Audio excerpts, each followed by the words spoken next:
Akkam nagaa jirtu hundumti keessanii rakkoo dirree qabsoo hunda dandeessanii amajjii guyyaa oboo baga nagaan geessan amajjii guyyaa oboo baga nagaan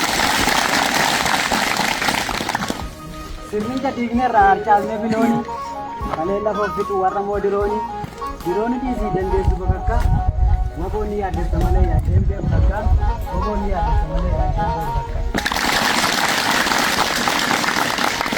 kaleessa oboon na horsiisaa diroon inni aadatte gabbaate onneen kaleessineessa seeni bal'aa ulee gate kan taate onneen kaleessineessa seeni bal'aa ulee gate kan taate nutti moggaasullee shanii shoror keessa jaalatuuf guddisuuf namatti balleessa jedhina qabnullee addunyaatti mul'isne sagalee tokkichaan addunyaa dubbifne sagalee tokkichaan addunyaa dubbifne. Hundi nutti duulus gurraacha faranjii hundumaa dandeenyerra geenyerra amajjii jalqabaaf kan nu kaase gooticha lama bultuu yommuu gaachana sabaa akkam nagaa jirtu yommuu gaachana sabaa akkam nagaa jirtu.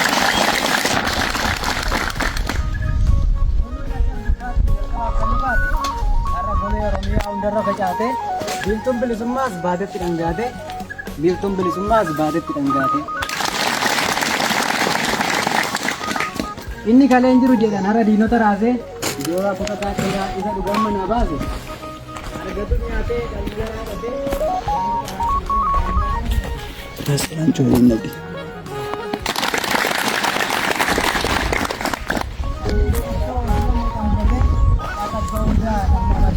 Kaleessa faffaca'ee fira isaa dhokatee har'a of ijaaree Oromiyaa dhuunfate har'a of ijaaree Oromiyaa dhuunfate. Dabqaaf dhiiga kee wal faana qoositee baga amajjii geesse obsaa koo abbaa dhiisu galanni kee bilisummaa yoo coballee galanni kee bilisummaa yoo coballee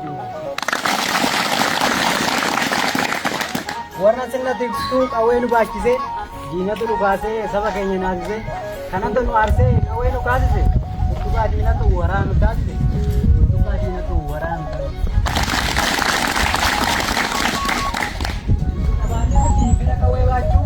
Osoo biyya qabnu dadhabne jiraachuu osoo barnoonni jiru dadhabne barachuu qawweetu furmaataaf eegalle falmachuu qawweetu furmaataaf eegalle falmachuu. Namuu dhabee miti garaatti wanta nyaatu gabrummaa mataatti baatee sabni komaaf kan jiraatu jennee manaa baane maatii maayii dhokisine jaalala firaan maatii dirree qabdootti obsine jaalala firaan maatii dirree qabdootti obsine.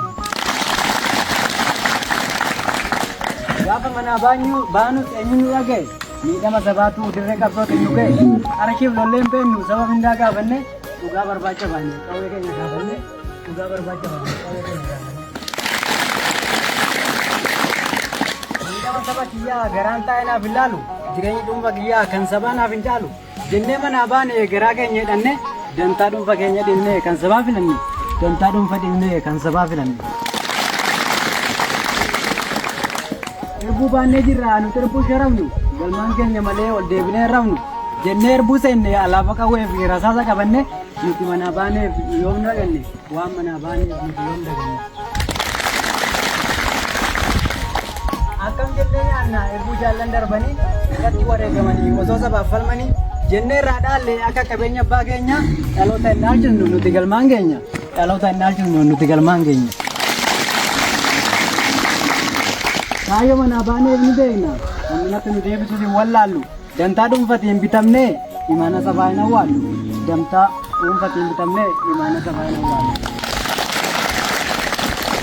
Nuti falmachuudhaaf gadi baane falmii eegallee nu gadi hin teenye kaayyoo baaneef numatu beeka waamicha gowwaa nuti hin dhageenye kaayyoo baaneef numatu beeka waamicha gowwaa nuti hin dhageenye. Abbaa gadaaf hin jedhee too abbaan garaa maaliif caraanaa? Kaayyoo baaneef numa beeka waamichi gowwaan galchu waraan kaayyoo baaneef numatu beeka waamichi gowwaan galchu waraan. Kaayyoo sagantaa kee taasisne manaaba Agar Finfinnee irraa mirmirti alaabaa woboon barjabaadha oloonni irraasu eenyu beera gaadhaa miti qaminaasu eenyu beera gaadhaa hin qaminaasu. Situ sabaaf dhaabbata asuma abbaan dhagaa karaa dhugaa sun jirtu situ deeme dhagaa ba'aa hedduu qabda imaana uummataa dhaloota innaa jirnu nuumaan numata dhaloota innaa jirnu nuumaan numata. Gabrummaan manaa nu baase bilisummaa manatti nu deebisa warra xiqqee lolutu biyyee isaa ceesisa daandii warraaqsaa yoo ta'e illee jajalla guyyaa tokko xumurree injifannoo galla guyyaa tokko xumurree injifannoo galla. Oromoo yoonni giddu galeessaa jaal guddinaa lammeeti.